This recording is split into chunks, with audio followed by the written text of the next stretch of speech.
If you write about the media long enough, eventually you'll type your way to your own doorstep.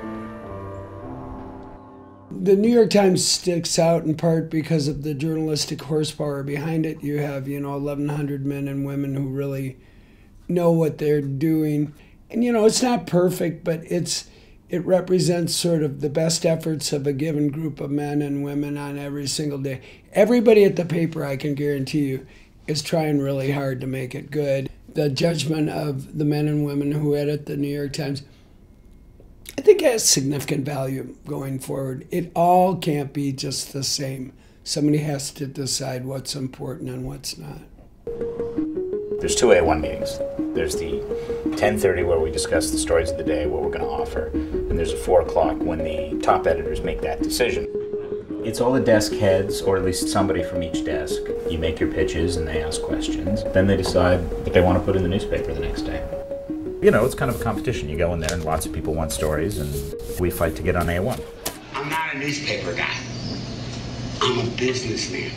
In the film page one, they show me reporting out a story about the Tribune Company, and those are bad guys that ran that company, and they ruined the lives of many of the people that they worked for, and they diminished the newspapers that they oversaw, and some of them ended up getting fired after I wrote my story, and I guess I think that's fair given what they were doing. The biggest media bankruptcy in history, billions and billions of dollars just evaporated. I was happy to be a small part of creating some accountability for the leadership of that company, which owned many of the most important newspapers in the United States. It's gonna be a pretty rugged story, and I want it to be fair, which is why I'm calling you. I'd like to think as I aged, I've become a little more careful and a little more fair, but I don't want to think that I've gone soft. I like to think of myself as a fairly aggressive journalist. We haven't even gotten into the cultural issues, which I'm sure are not going to please you much at all. Your board received a letter, it was anonymous, alleging a broad pattern of sexual harassment.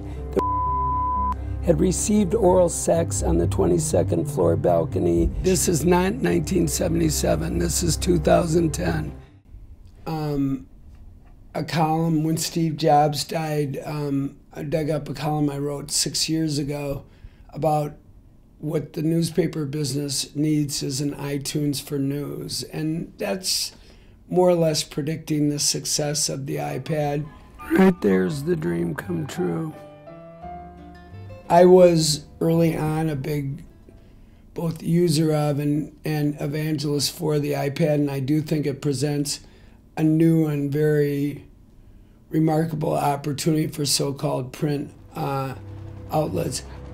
The problem with the web is the web never runs out of ad inventory. There's no scarcity.